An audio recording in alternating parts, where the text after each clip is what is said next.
The number on the scale is one of the least useful pieces of health data that you have.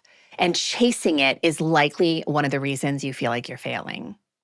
So today, we are going to ditch the scale-oriented goal and replace it with a goal that will actually help you to feel, function, and look better. Welcome to your daily hit of grace and grit, your quick dose of inspiration to kickstart your day. I'm Courtney Townley, and here is today's hit.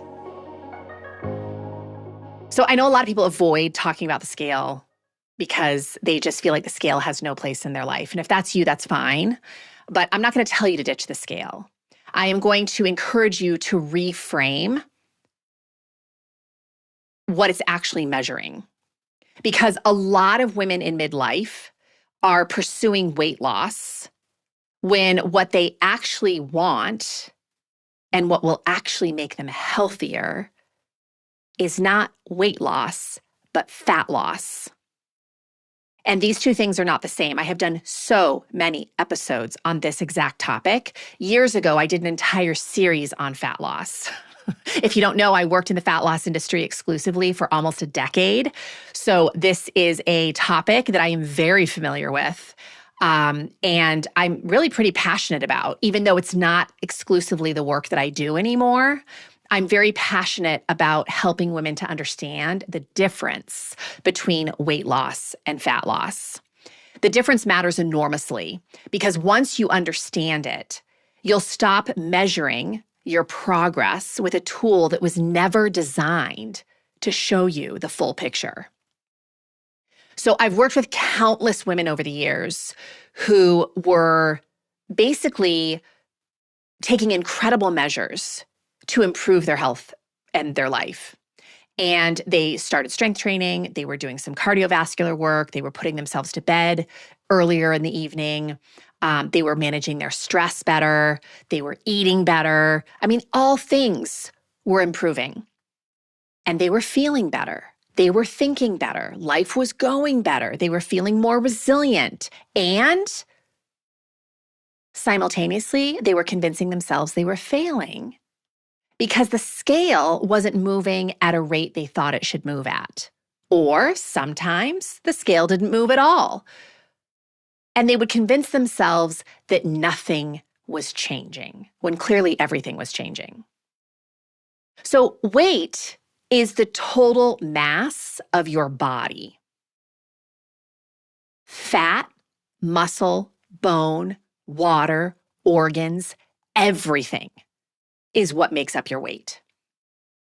When the scale goes down, you don't know what you've lost.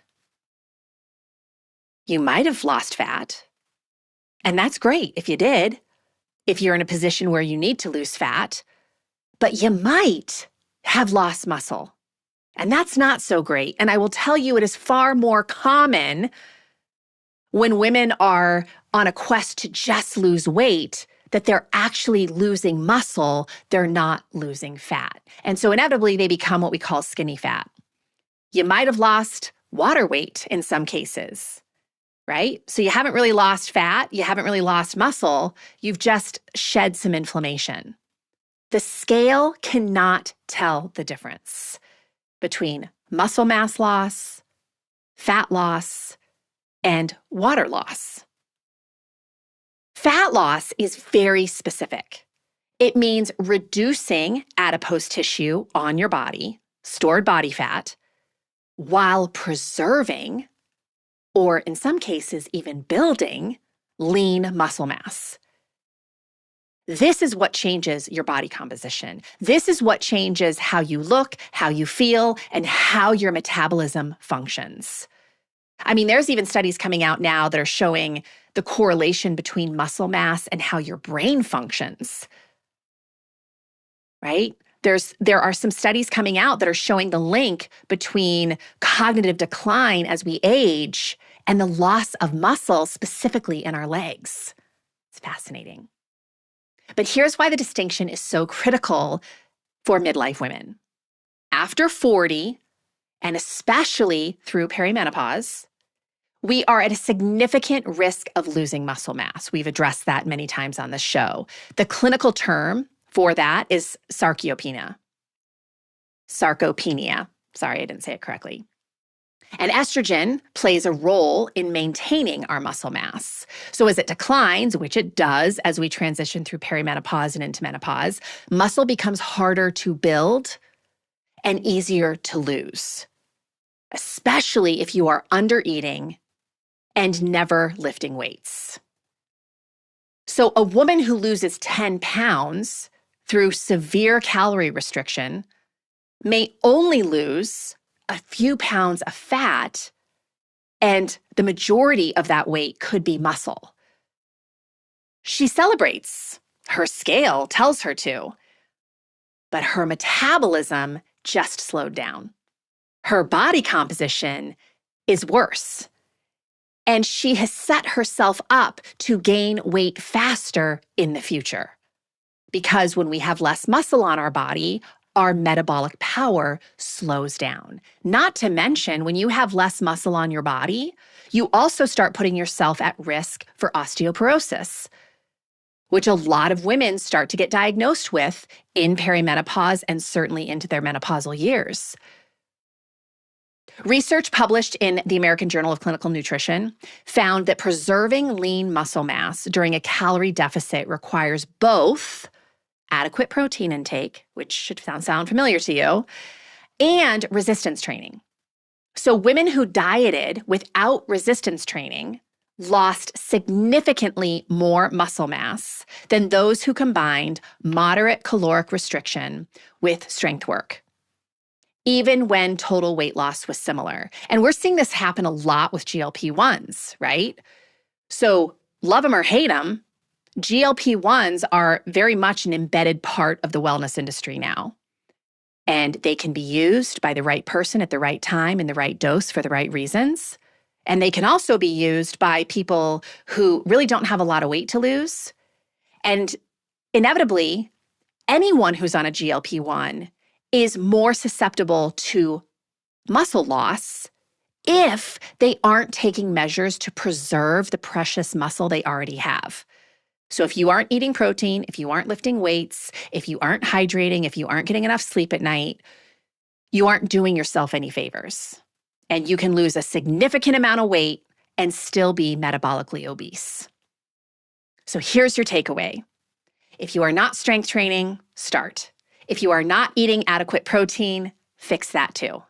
And if the scale is your only metric, it's time to find some other metrics.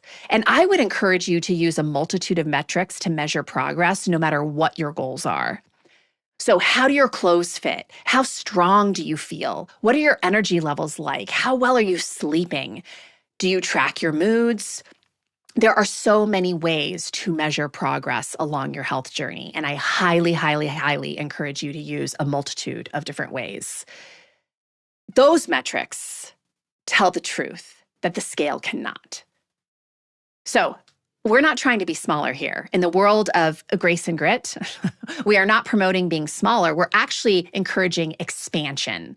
I'm not saying necessarily expansion of the human body, but expansion of our capacity to do hard things, which for a lot of people, stepping into a weight room for the first time is a hard thing. Eating protein when you've had a diet mainly of carbohydrate and fat is a hard thing. But what we are committed to in this realm of podcasting and the internet world is to be stronger and leaner and more energized and more capable. Those are all things that are very closely associated with fat loss if someone has a lot of excess fat on their body. But they aren't necessarily correlated directly with weight loss, right? And all of those qualities are worth chasing so you can live your life fully and deeply. So for anyone who needed the reminder that weight loss and fat loss is not the same thing, I hope this was the reminder you were looking for. I'll see you tomorrow.